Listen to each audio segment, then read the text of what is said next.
নির্বাচনের আগে বিএনপি গণভোটে হ্যাঁয়ের কথাটা দুই একবার উচ্চারণ করেছে শুধু জনগণকে ভোটের সময় পর্যন্ত নিবৃত্ত রাখার জন্য, যে জনগণ যেন বিএনপির থেকে মুখ ফিরিয়ে না নেয়। আমাদের অর্ধ শতাব্দীর যে ইতিহাস, সেখানে আমরা বারবার প্রতারিত হয়েছি। সেই প্রতারণা এখনো পর্যন্ত রেশ আমরা শেষ করতে পারি নাই।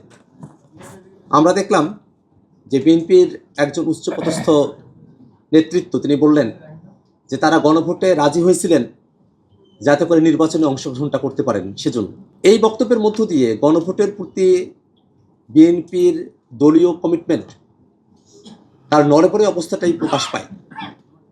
আমরা ফেসিবাদের পতনের আগে পর্যন্ত যারা রাজপথে একসঙ্গে লড়াই করেছি, বিএনপি, জামাত, ছাত্ররা, অন্য অন্য যে রাজনৈতিক দলগুলো আছে, যারা ফেসিবাদের সময়টাতে নিজেদের স্বকীয়তা ধরে রেখে ফেসিবাদের সঙ্গে বিলীন না হয়ে বরং ফেসিবাদের বিরুদ্ধে যারা লড়াই করেছিলাম, সেই রাজনৈতিক দলগুলোই এখন বাংলাদেশের জনগণের কাছে তাদের রাজনৈতিক ম্যান্ডেট নিয়ে আমরা উপস্থিত হয়েছি।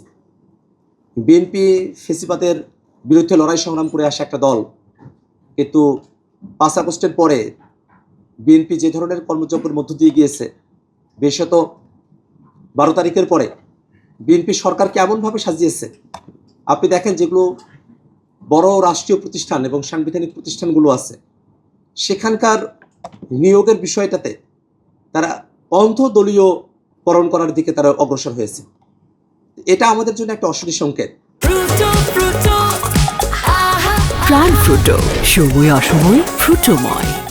সেই দলীয়করণের ফাঁদে যাতে আমাদেরকে পড়তে না হয়, এই কারণে কিন্তু জুলাই সনদের মধ্যে আমরা যখন ঐক্যমত্য কমিশনে, তখন এনসিসির একটা প্রস্তাবনা এসেছিল। সেই এনসিসির প্রস্তাবনা থেকে সরে এসে সেই এসেন্সকে ধারণ করে কয়েকটি প্রতিষ্ঠান যেগুলোতে দলীয়ভাবে নিয়োগটা হবে না, নিয়োগটা যারা সংসদে presenting ruling party, opposition parties, তাদের সমন্বয়ে সাংবিধানিক প্রতিষ্ঠানগুলোতে নিয়োগের একটা ব্যবস্থাপনার কথা আমরা বললাম। এটা আমাদের জুলাইয়ের সকলের কমিটমেন্ট।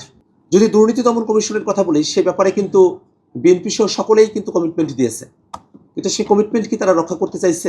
এটা একটা বড় প্রশ্নের জায়গা। সেই অঙ্গীকার যা আমরা জাতির কাছে দিয়েছি, সেই অঙ্গীকার শুধুমাত্র মুখের কথার অঙ্গীকার নয়।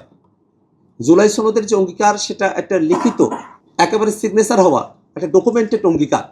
সে অঙ্গীকার থেকে যদি কেউ বিচ্যুত হওয়ার চেষ্টা করে, তাহলে বাংলাদেশের জনগণ শুধু ভোটের আগে তাদেরকে প্রত্যাখ্যান করতে, ব্যাপারটা এমন নয়, ভোটের পরেও তাদেরকে প্রত্যাখ্যান করার সক্ষমতা বাংলাদেশের জনগণের রয়েছে।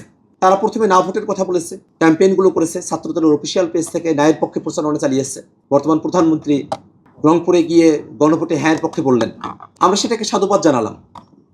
কিন্তু এটা যদি কৌশলের অংশ হয়ে থাকে যে নির্বাচনের আগে বিএনপি গণভোটে হ্যাঁয়ের কথাটা দুই একবার উচ্চারণ করেছে শুধু জনগণকে ভোটের সময় পর্যন্ত নিবৃত্ত রাখার জন্য, যে জনগণ যেন বিএনপির থেকে মুখ ফিরিয়ে না নেয়, সেজন্য তারা শুধুমাত্র জনগণকে প্রতারিত করার জন্য, জনগণকে শান্ত রাখার জন্য তারা গণভোটে হ্যাঁয়ের কথা বলেছে।